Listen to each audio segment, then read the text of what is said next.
بسم الله الرحمن الرحيم. هنتكلم النهاردة عن مباراة الأهلي وطلائع الجيش في بداية الدوري المصري الممتاز عام 2015-2016.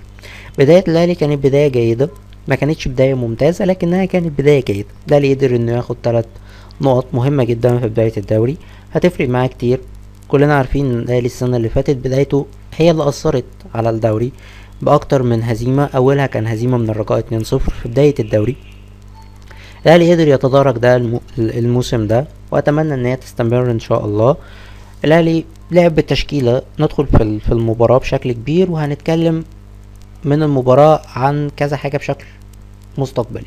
الاهلي دخل المباراه بالتشكيله اللي بدأ بيها تشكيله مباراة الزمالك. الواضح ان باسيرو لسه لغاية دلوقتي مقدرش انه يعرف اللاعبين بشكل كبير، وده شيء طبيعي وشيء منطقي. مدرب لسه جديد داخل على لعيبة اول مرة يتعامل معاهم، مدرب ما اشتغلش في الدوري المصري، فقدامه لعيبة. هو لعب بالتشكيلة اللي لعبت في مباراة الزمالك.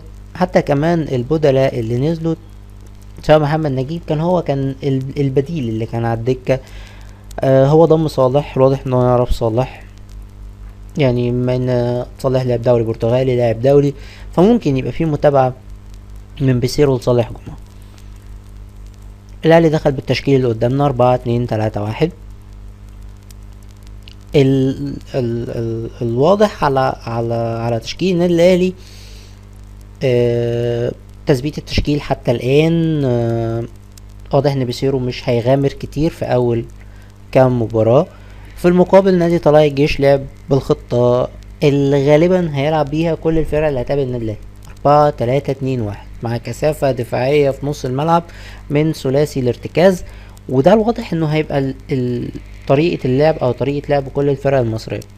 لو اي فريق لعب الاهلي بدفاع مفتوح او بخط وسط اقل من كده دفاعيا، الاهلي هيقدر يفرض اسلوبه من بداية المباراة بشكل كبير. اتكلم على طرق اللعب. اولا عبد الله السعيد محور اداء النادي الاهلي في الفترة الاخيرة. اللعيب اللي بيتحرك في كل حتة في نص الملعب الهجومي، صانع الالعاب اللي بتنتهي عنده كل هجمة تقريبا بيكون هو اللمسة الاخيرة او اللمسة قبل الاخيرة للنادي الاهلي. هو اول خط دفاع هو وليد سليمان ورمضان صبحي. رمضان صبحي عليه علامات استفهام كتير في الفترة الاخيرة، واتوقع ان رمضان صبحي هيقعد دكة في الفترة اللي جاية لحين استعادة مستواه مرة تانية.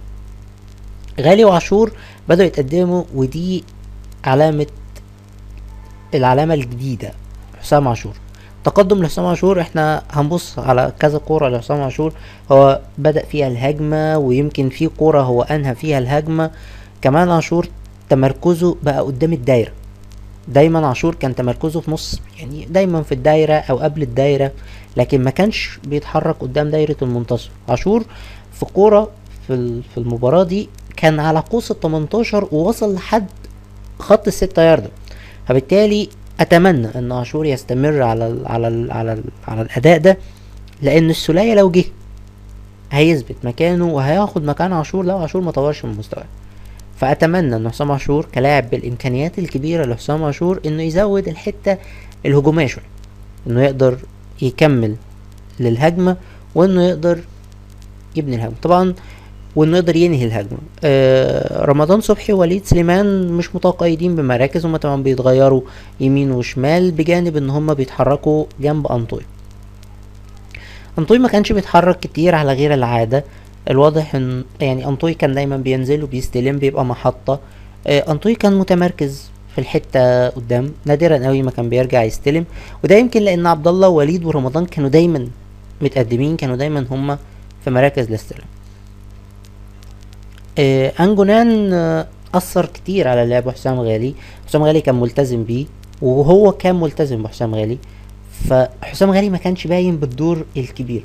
عشان كده الدور بان لحسام عاشور اللي كان على غير العادة، اللعيب اللي محدش متوقع ان حسام عاشور هيأدي الجانب الهجومي بالشكل ده. اما لعب طلائع الجيش فكان كثافة هجومية، قصدي كثافة دفاعية، من عبد العزيز توفيق ومحمد رزق. انجونان هو اللي كان بيتقدم مع علاء علي وعبد الملك وعرف السيد. نادرا قوي ما كانت الهجمات، المباراة كلها كانت وان سايد جيم. الاهلي كان ضاغط، تألق شديد جدا من محمد بسام حارس المرمى، انقذ مرماه من اكتر من كورة. لما نرجع للتشكيل بتاع النادي الاهلي مرة تانية، واضح ان في مراكز وضحت. اكرامي حارس مرمى، رباعي الدفاع فتحي حجازي ربيعة صبري رحيل، دول واضح ان دول هيبقوا موجودين باستمرار في نص الملعب. عبد الله السعيد وايفونا، وهيكون البديل بتاعه انطوي بجانب وليد سليمان. ده الواضح ان ده التشكيل الاساسي. رمضان صبحي او مؤمن زكريا هيكون حد فيهم هو الاساسي، آه ودي هتبقى التشكيلة الثابتة لمدة 5-6 مباريات. فرصة لعيبة تانية زي احمد الشيخ، زي محمد حمدي زكي، زي صالح جمعة اللي نزل امبارح واستغل الفرصة. وليد سليمان لو اتصاب هيكون احمد الشيخ موجود وهو الافضل. وليد بيأدي مباريات جيدة جدا بعد العودة من الإصابة، وأتمنى إنه يعني ربنا يبعد عنه شر الإصابات، لأنه جناح رخم بلغة الكورة، من أفضل أجنحة النادي الأهلي اللي مرت على النادي الأهلي. وليد سليمان لعيب مدافع قوي جدا، ولعيب مهاجم رجله حلوة على المرمى، وكمان تمريراته جيدة. وليد سليمان من اللعيبة المؤثرة جدا جدا جدا في أداء النادي الأهلي. ده بشكل يعني مبسط جدا عن المباراة ما كانش فيها فنيات كبيرة تقريبا، هي دي كانت ابرز الهجمات في الشوط الاولاني، ودي الهجمة اللي انا بتكلم عليها حسام عاشور. الهجمة بدأت من احمد فتحي راحت لرمضان صبحي، وكالعادة رمضان بيضيع كرات بغرابة شديدة. بص، عبد الله السعيد ضغط من بدري، غلط عبد العزيز توفيق او غلط رضا العزب. ده عبد العزيز توفيق، رجعت الكرة لصبري رحيل، وادي حسام غالي. نقف ونبص على حسام عاشور واقف فين. حسام عاشور بيستلم في تلت الملعب الهجومي، في اول تلت الملعب الهجومي للنادي الاهلي. هنبص على حسام عاشور، عنده رؤية للملعب، بص الكرة لأنطوي ما وقفش، اتقدم ووصل للدايرة. ادي حسام عاشور في لحظة تمرير الكرة لوليد سليمان. حسام عاشور او لاحمد فتحي، حسام عاشور هنا يعني واقف مهاجم تاني. هنكمل الهجمة، حسام عاشور كمل. لو حسام عاشور عنده الشق الهجومي بشكل اكبر كان انهى المباراة دي، كان انهى الهجمة دي جون. ردها لوليد سليمان اللي جابها او اللي شاطها على المرمى مرة تانية، وتألق فيها محمد بسام. الشوط التاني الاهلي دخل بنفس التشكيلة لحد الدقيقة 60، عمل التبديل الاولاني بنزول مؤمن مكان رمضان صبحي. نزول مؤمن كان ليه عامل السحر بنسبة كبيرة على أداء النادي الأهلي لحد لما نزل صالح جمعة. صالح جمعة كان ليه السحر الأكبر، صالح جمعة امبارح كان السحر الأكبر في أداء النادي الأهلي. مؤمن زكريا قدم مباراة جيدة جدا، قدر يعمل انتعاشة للنادي الأهلي في خط الوسط الهجومي، لكن كان برضو ناقص صانع الألعاب اللي في نص الملعب لغياب غالي أو لالتزام غالي بإنجونان. لما نزل صالح الخطة اتغيرت، بقت شبه 4-1-2-2-1 او 4-1-2-3، لانه كان عبد الله وكان مؤمن كانوا بيبقوا 2 جناحين اكتر منهم لعيبه، كمان بجانب ان هما كانوا صناع لعب. يعني المساحة لما نبص على الداتا شو دي في الحتة دي، ده كان تحركات. مؤمن كان بيتحرك جنب انطوي، عبد الله وصالح جمعة كانوا بيتحركوا في المساحة الكبيرة اللي فضيت ورا عبد العزيز توفيق وورا رزق. دي كانت المساحة اللي الاهلي كان بدأ يلعب فيها. صالح جمعة كان قدر انه يساعد في صناعة اللعب اللي ما كانش قادر يديه حسام غالي لالتزامه زي ما قلنا بانجولان.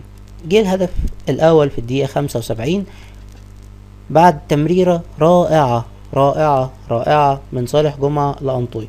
تألق غير عادي من محمد حمدي او من محمود حمدي المدافع، كان من نجوم المباراة امبارح في نادي طلائع الجيش. ادي التمريرة بتاعت صالح جمعة برؤية عالية جدا. تحرك انطوي كان جيد، واللمسة الاجمل من عبد الله السعيد. الاهلي كسب 1-0. مبروك، 3 نقاط مهمة في تاريخ او مهمة في مشوار النادي الاهلي في الدوري السنة دي. اتمنى انه ان شاء الله يكون الاوضاع افضل من السنة اللي فاتت.